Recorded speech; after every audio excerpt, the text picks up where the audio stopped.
dengan pemahaman kita tentang ini adalah seni, ini juga mengelola kemudian keuangan keluarga. Nah, kita awali pertama itu disebut dengan financial check up ya. Nah, tadi kita ingat ya, saya ulang lagi bahwa ini mindset saya gitu ya, bahwa mengelola keuangan keluarga atau uang yang ada di keluarga itu harus dikelola gitu ya. Mindsetnya kita balik gitu ya, kalau banyak ya nggak perlu dikelola, ngapain, udah banyak nggak bakalan habis gitu ya. Tapi karena sedikit, karena kurang, makanya perlu dikelola gitu. Ini untuk bayar utang berapa gitu ya, untuk tabungan berapa, untuk keperluan hari-hari berapa, untuk investasi itu berapa. Oke, kita awali dengan apa yang disebut dengan financial check up, artinya mengecek nih ya, kita lihat dulu nih keuangan kita ini, biasanya ini termasuk kaya atau miskin, dalam artian ini uang kita cukup nggak sih atau berlebih gitu ya. Nah, termasuk juga nanti kalau dalam Islam sebenarnya orang yang dia itu tidak mampu untuk membayar zakat, ya dia miskin. Tapi orang yang mampu untuk membayar zakat berarti dia kaya.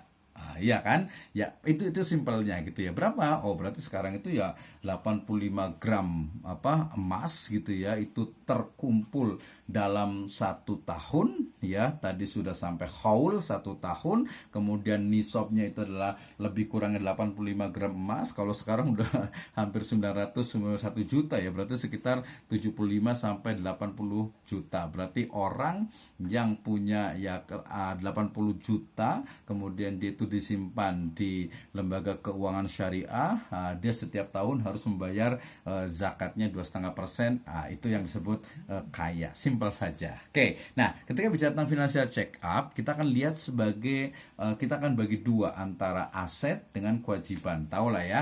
Jadi kalau yang pernah belajar di akuntansi itu, oke, aset kita itu kita hitung ya. Jadi ibu dan bapak sekalian, ibu-ibu nih berarti nanti setelah pulang ini, setelah selesai ini, hitung nih asetnya itu ada berapa ya. Rumahnya ada berapa, harganya itu berapa, kemudian kewajibannya, punten mungkin ada yang masih nyicil gitu ya, berapa cicilan kendaraan itu berapa. Berarti kekayaan bersih itu dikurangi dengan jumlah kewajiban atau utang. Nah, itu akan kelihatan. Kenapa? Karena setelah nanti sama seperti medical check up gitu ya, atau general check up. Jadi setelah check up ini selesai, kita bisa lakukan karena kondisi keuangan rumah tangga seperti ini, maka langkah yang dilakukan adalah seperti ini ya.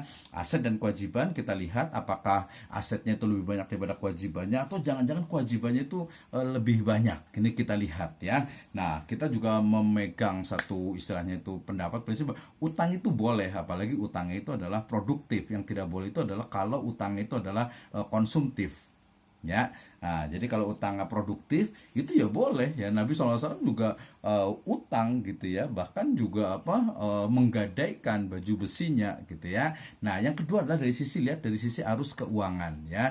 Jadi batasan untuk persentasi ya, persentasi itu pengeluaran itu, kebutuhan rutin itu adalah antara 60 sampai 70%. Nah, ini nanti yang membedakan. Kalau kita ya biasanya gajian gitu ya, kemudian ya udah untuk ini dulu nih, untuk makan, untuk listrik, untuk yang memang nggak bisa diganggu gugat gitu ya. Nah, nanti kita balik juga teorinya, yaitu bukan kebutuhan dulu, karena kebutuhan itu dia biasanya relatif bisa di manage atau bisa dikelola gitu ya. Nah, ini salah satu batasan saja. Jadi antara 60 sampai 70% dari pendapatan kita itu sebagai kebutuhan yang tidak bisa diganggu gugat ya. Nah, rasio keuangan juga nanti terkait dengan likuiditas, kemudian juga utangnya, dan juga produktivitas aset gitu ya. Misalnya nih, tapi ada beberapa tren, saya buat riset di salah satu, kita sebenarnya pegadaian. Kalau kita kan kesannya tuh kalau pegadaian tuh berarti orang yang butuh duit, orang yang nggak punya duit gitu. Ternyata tidak seperti itu.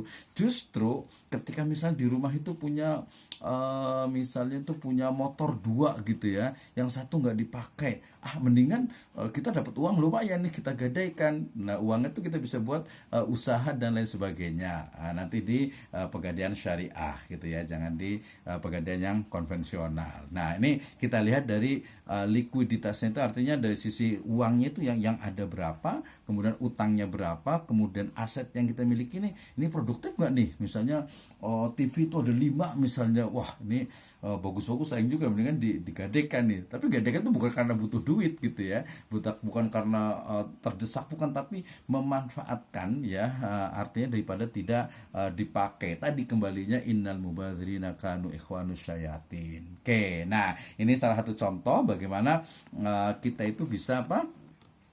Mengukur nih. Jadi kalau ini biasanya itu ada semacam workshopnya ya.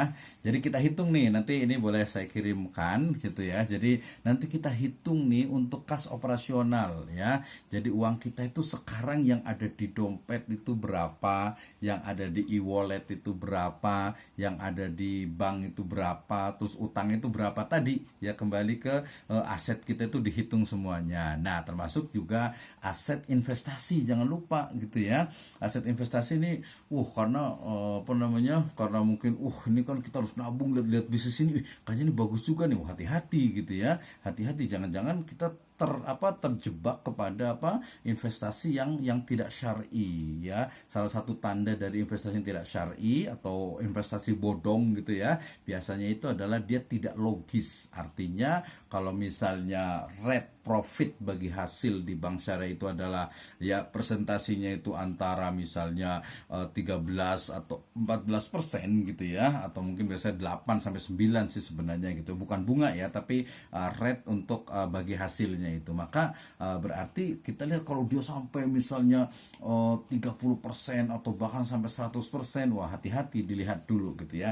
Lihat dulu investasi itu seperti apa. Nah, tapi tadi dalam konteks ini dihitung dulu nih aset kita nih, depositonya berapa, cari yang deposito syariah, kemudian mungkin kita beli juga saham yang syariah, kemudian juga obligasi. Sebenarnya obligasi ini lebih tepat itu adalah nama itu sukuk ya. Sukuk negara ini sangat banyak diperdagangkan ya. Di bank-bank syariah juga sekarang menawarkan juga. Kemudian mungkin ada tabungan pensiun, ada tabungan pendidikan, perhiasan, nilai mungkin ada ikut yang asuransi syariah, ada saham, properti dan sebagainya, itu dihitung semua, termasuk juga aset operasional. Nah, ini dihitung ya. Kemudian nanti utangnya berapa nih, wah mungkin masih ada yang pakai kartu kredit gitu ya. Kartu kredit ini biasanya, wah ini perlu hati-hati yang pakai kartu kredit. Tapi kartu kredit sekarang udah berubah menjadi misalnya, mohon maaf saya misalnya sebutkan mereknya, misalnya Shopee Pay Later gitu ya, atau Pay Later yang lainnya gitu ya. Ini kan sebenarnya apalagi sampai ke pinjaman online gitu ya, pinjaman namanya juga pinjam utang. Kalau ada ziyadah fi aqdid dain ya, tambahan pada akad utang piutang, itu namanya riba. Dan riba dikatakan oleh Nabi SAW, la'ana Rasulullah SAW akila riba wa mukilahu wa katibahu wa syahidaihi wa qala hum sawa ya, bahwasanya Allah Subhanahu wa taala melalui lisan Rasulnya yang mulia melaknat orang yang mengonsumsi riba, memberi makan riba, kemudian saksinya, kemudian yang menuliskannya, mereka semuanya hum sawa, sama-sama dosanya. Gitu ya. Ini yang pay letter mungkin diatur nih, atau mungkin dalam keadaan tertentu, misalnya ada beberapa saudara-saudara kita yang dari Singapura itu biasanya harus memang seperti itu, nggak bisa yang lain gitu. Maka ya usahakan jangan sampai bayarnya, atau misalnya mungkin ada ibu-ibu yang masih menggunakan kartu kredit, sebaiknya ya yang paling idealis ya pasti tentu dibuang gitu ya, bukan dibuang, artinya ditutup lah gitu ya. Kalaupun mau pakai kartu namanya syariah card gitu ya, jadi uangnya itu dia tidak menggunakan tadi bunga gitu ya. Nah, tapi dalam konteks ini lebih pada kewajiban. KPR misalnya mungkin masih ada, atau mungkin ada pokoknya yang kewajiban-kewajiban itu dihitung semuanya. Nanti kemudian kita lihat berapa sebenarnya kekayaan bersih kita itu berapa sebenarnya ya. Jadi di sini ada aset dan kewajibannya. Nah, ini ketika berbicara tentang aset, ini bisa menghitung nih ya. Nanti Ibu boleh dipraktekkan di rumah sendiri tentang ini kita tadi kaya atau miskin gitu ya. Jadi punten ya misalnya. Jadi kaya atau miskin ini rumusannya. Jadi kekayaan bersih ya itu adalah, atau kekayaan yang kekayaan bersih seharusnya, tadi kan saya bicara ini kaya atau miskin gitu ya, maka usia saat ini gitu ya, usia saat ini misalnya ada yang 35, ada yang 40, itu dikalikan penghasilan tahunan sebelum pajak, kemudian dibagi 10, kemudian dibagi atau dikurangi warisan. Nah, tadi kalau kita ngomongin warisan gitu ya, ternyata dalam konteks wealth management kita tuh bisa merencanakan warisan. Misalnya anak kita itu ada 2 atau 3 atau 4. Wah, saya pengen setiap anak ini mendapatkan 1 M misalnya. Wah, berarti ada masuknya nanti ke financial planner gitu ya. Jadi jangan hanya financial planner itu, perencana keuangan tuh jangan hanya wah pengen apa jalan-jalan ke Eropa gitu ya, kemudian mungkin pengen ya keliling dunia, jangan hanya itu, tapi menyiapkan, tadi merujuk kepada hadis dari Nabi SAW itu, menyiapkan warisan untuk anak kita. Wah, ini penting sekali ya. Mudah-mudahan ini, tapi kayak tadi bukan ngajarin ini ya, bukan mengajarkan anak itik itu untuk berenang gitu ya, tapi ini ya kita bisa sharing, dan juga bukan sekadar teori, tapi kita juga mengimplementasikannya ya. Ini teori, nanti boleh dihitung kira-kira berapa nih, dihitung dulu asetnya masing-masing. Kalau di workshop itu biasanya kita tanyakan jujur gitu ya, kita kan jujur uangnya berapa, ini berapa, ini berapa, ini berapa. Oh, berarti ibu untuk kebijakan ya keuangannya itu harus seperti ini ya. Kita lihat ya, ini yang berikutnya untuk arus kasnya nih ya. Jadi kalau di workshop juga di training itu kita hitung nih, jadi pengeluaran rutin itu sebenarnya berapa gitu. Ini nah, termasuk yang paling penting ini nih ya, jadi penyucian jiwa. Ya, di penyucian jiwa, penyucian harta ini ZIS-nya itu harus nomor 1 ya. Zakat, infak, sodakohnya itu harus nomor 1 ya, sebelum pengeluaran yang lainnya, walaupun mungkin jumlahnya itu kecil atau sedikit gitu ya. Nah, ini nanti ada beberapa elemen-elemen untuk mengisinya ini. Jadi ini penghasilan, misalnya gaji suami berapa, gaji istri kalau bekerja berapa, kemudian bonus-bonusnya itu ada atau tidak, investasi itu berapa. Nah, ini di sini juga kita udah bisa menghitung nih. Oh, berarti zakat saya ini sekian gitu ya. Kemudian ya pasti ada pajaknya lah sebagai kita di NKRI ini ya. Kemudian penerimaan bersihnya itu sekian gitu ya. Misalnya untuk penerimanya sampai ya berapa ya, beda-beda ya. 5 juta, 8 juta, 10 juta dan seterusnya. Kemudian pengeluarannya berapa nih? Kita hitung gitu ya. Jadi kalau kalau dalam training untuk family finance ini, anak mau beli permen terus dihitung gitu ya. Ini beli permen 1.000 nih ya, ini berarti masuk ke dalam pengeluaran. Ini juga bagian dari finance education ya, mengajarkan anak bagaimana dia itu agar patuh dengan aturan atau dengan manajemen keuangan. Ya, misalnya anak itu kayak jatah kamu itu dalam sebulan itu misalnya saja ini ya 500.000 misalnya gitu ya. Nah, nanti kasih tahu oke, dari 500.000 itu dibiasakan, misalnya kalau di SAIC itu selalu ada sedekah Jumat gitu ya, selalu ada diswah dan sebagainya gitu ya. Ini juga bagus ya, sekecil saja gitu di situ. Kemudian nanti ada untuk pengeluaran makan, berarti kalau dibagi itu berarti sebuah bulan itu ini dicatat coba. Wah, jadi detail banget ini. Ini menjadi satu ini sebenarnya pembiasaan gitu ya, pembiasaan. Jadi berapa nih pengeluarannya, kemudian mungkin untuk jadi kita tahu juga belanja pakaian. Oke, jadi dalam setahun belanja pakaian untuk orang tua, untuk anak, jadi kita rencanakan ya. Termasuk jangan lupa juga ini ya di orang tua dan juga sosial. Nah, ini kadang yang banyak nih biasanya menjadi masalah ini ya, di keluarga itu ngasih ke orang tuanya ya, harus adil lah, fa'adilu baina auladikum, dan juga kepada waladikum gitu ya. Nah, ini terkait dengan nanti ada investasi, kemudian juga ada angsurannya, nanti total pengeluarannya berapa, masukannya itu berapa. Nah, ini dari rasio likuiditas, kemudian juga utang dan sebagainya, ini kita bisa kembangkan menjadi satu. Misalnya kita mau bicara tentang utang nih. Jadi dampak keputusan untuk utang di masa lalu itu harus diukur dengan kemampuan. Jadi nanti kita bisa menghitung nih. Kita bisa menghitung, misalnya kita mau ngambil lagi rumah misalnya di KPR misalnya syariah gitu ya. Maka utang ini kita sudah bisa rencanakan, kita bisa bayarkan dalam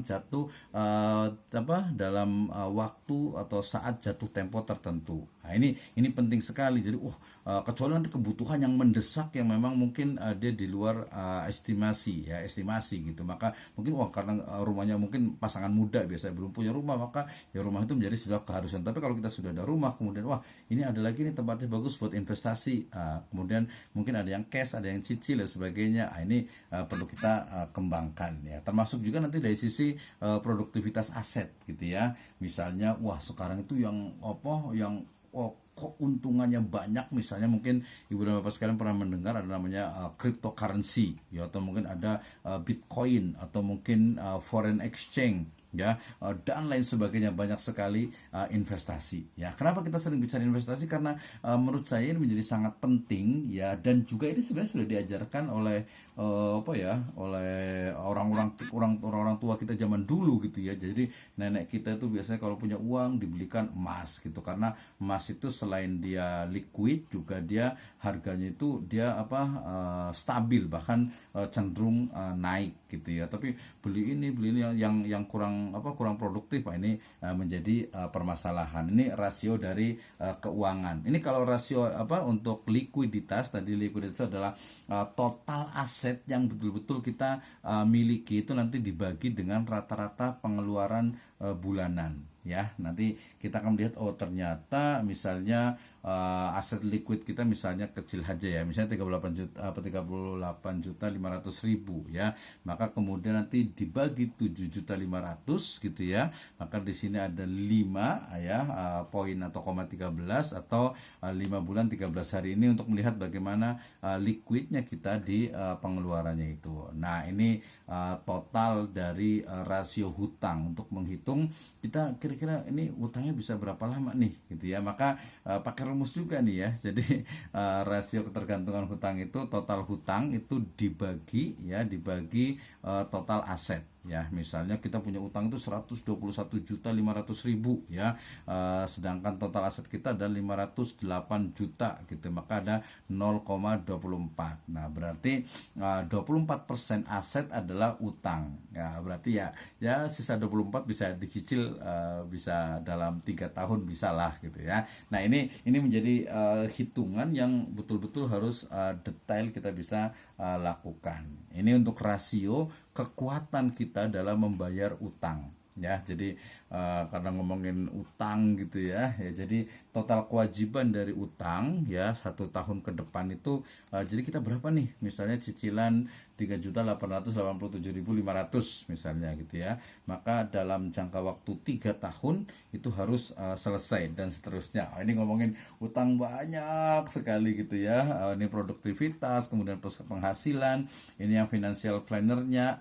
Ini jadi kalau disimpulkan itu sebenarnya seperti ini financial planner itu. Jadi dari mulai identify ya. Jadi sebenarnya apa nih tadi kalau yang pertama adalah wealth management, itu adalah untuk mengelola uang atau harta kekayaan kita. Sedangkan kalau financial planner itu dia biasanya saya pengen pergi haji, menunaikan ibadah haji, atau mungkin nanti ikut side channel ya, ikut side travel, misalnya saya pengen ke Turki sambil sekalian Turki udah tanggung nih, sekalian ke Eropa gitu ya. Berarti kita nabung dulu nih. Itu pakainya financial planner gitu ya. Jadi kita menyiapkan menabung. Ini yang paling penting Ibu dan Bapak sekalian. Ingat, saving not save you ya. Bahwasanya saving atau menabung itu tidak menyelamatkan Anda. Maksudnya apa? Apalagi kalau sekarang ya insya Allah kalau ibu-ibu di sini kayaknya udah nggak ini deh, kalau umpamanya nabung kemudian pengen dapat keuntungan, itu udah tidak seperti itu. Ingat tadi kaidahnya, rumusnya adalah saving not save you ya. Menabung itu tidak menolong Anda. Yang menolong mana?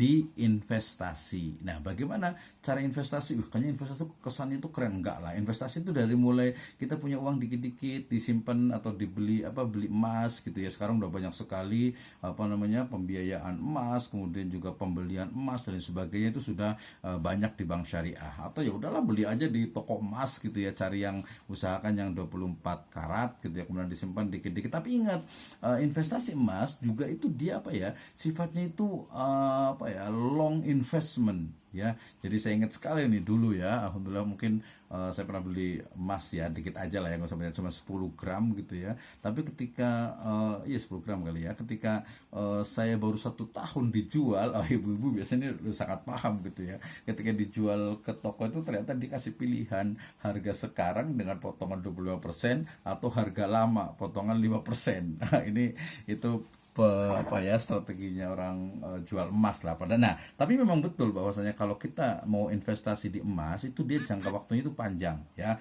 Paling cepat itu adalah 3 tahun gitu ya. Yang mau cepat bagaimana? Ya ingat, dalam investasi itu ada namanya high risk high return ya. Jadi resiko tinggi, maka pendapatan itu akan lebih tinggi. Misalnya kita beli, wah kayaknya agak keren nih, kayaknya ngikutin anak muda sekarang pakai saham syariah gitu ya.